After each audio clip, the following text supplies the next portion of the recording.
सतपुर गांव में वर्षों से एक डर बैठा हुआ था। गांव के बाहर एक अंधेरा कुआं था जिसे सभी श्रापित मानते थे। बुजुर्गों की मान्यता थी कि कुएं के अंदर एक भयानक दानव कालदंती कैद है।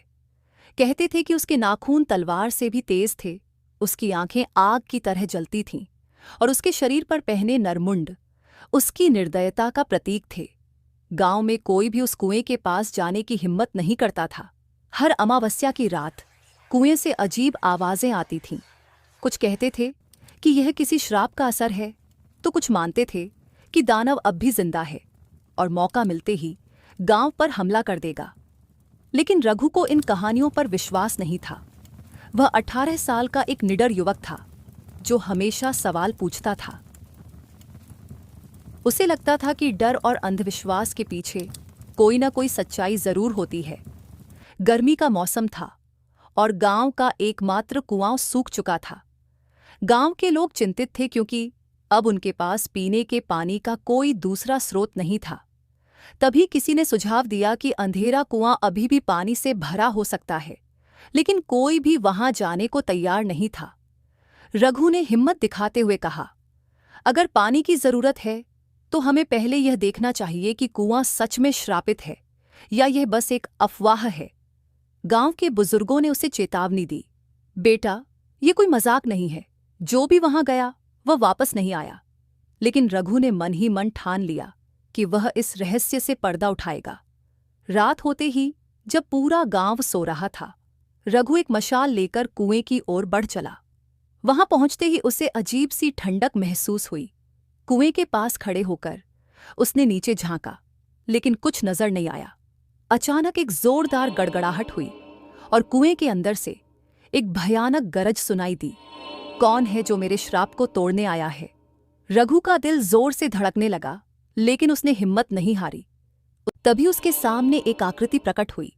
उसकी आंखें फटी रह गईं। आकृति हिल रही थी। उसकी आंखें सुर्ख अंगारे जैसी जल रही थीं।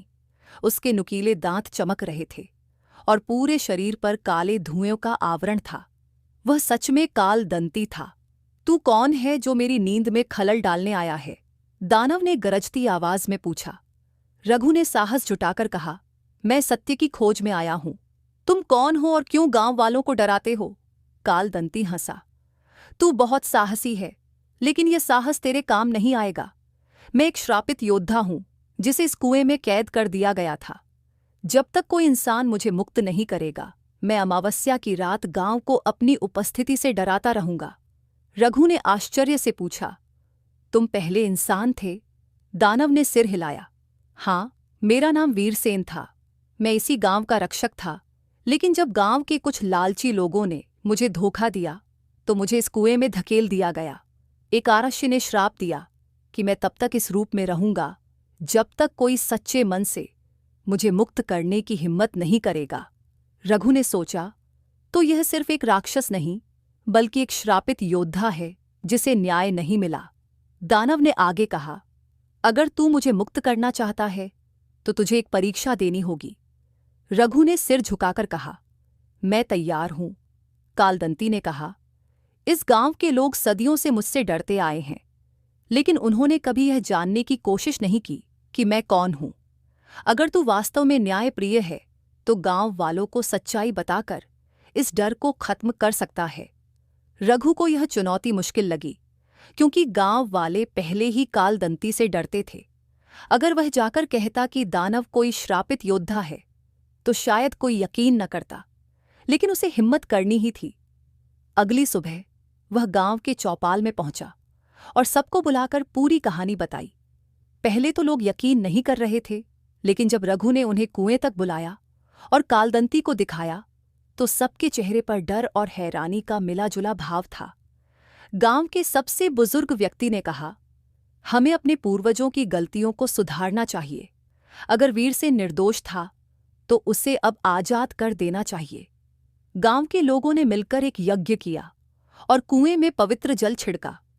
जैसे ही मंत्रों का उच्चारण पूरा हुआ, अचानक तेज हवा चली और कालदंती का शरीर सफेद रोशनी में बदलने लगा। वह धीरे धीरे अपने असली स्वरूप में लौट आया, एक शक्तिशाली योद्धा जिसकी आंखों में अब क्रोध की जगह शांति थी। मैं अब मुक्त हूं। गांव वालों ने वीरसेन से क्षमा मांगी और उसने कहा, डर और अंधविश्वास से बड़ा कोई श्राप नहीं होता। तुम लोगों ने अब सच्चाई स्वीकार कर ली, यही मेरी मुक्ति का कारण बना। उसके बाद वीरसेन ने गांव को आशीर्वाद दिया और अंततः स्वर्गलोक को चला गया। गांव में अब अंधेरा कुआं कोई श्रापित जगह नहीं, बल्कि गांव का सबसे पवित्र स्थल बन चुका था। रघु को देख सरपंच ने कहा, बेटा, तूने हमें सिखाया कि अंधविश्वास से बड़ा कोई श्राप नहीं होता। जो हिम्मत करता है वही असली योद्धा होता है। रघु ने मुस्कुराकर कहा, डर हमेशा अज्ञानता से जन्म लेता है। हमें कभी भी बिना सच जाने किसी चीज को श्रापित या बुरा नहीं मानना चाहिए। उस दिन से गांव वालों ने अपने पुराने अंधविश्वास तोड़ दिए और समझ लिया कि असली ताकत हिम्मत और सच्चाई को जानने में होती है, न कि डर में जीने में। गांव के लोग अब कुएं का उपयोग करने लगे। धीरे धीरे पानी की समस्या खत्म हो गई। गांव में खुशहाली लौट आई और रघु का नाम सबके दिलों में बस गया। उसने अपने साहस से न सिर्फ गांव को पानी दिया, बल्कि अंधविश्वास से मुक्त भी किया। तो यहाँ पर खत्म होती है आज की कहानी। उम्मीद है आपको पसंद आई होगी। लाइक और सब्सक्राइब करना ना भूलें। धन्यवाद।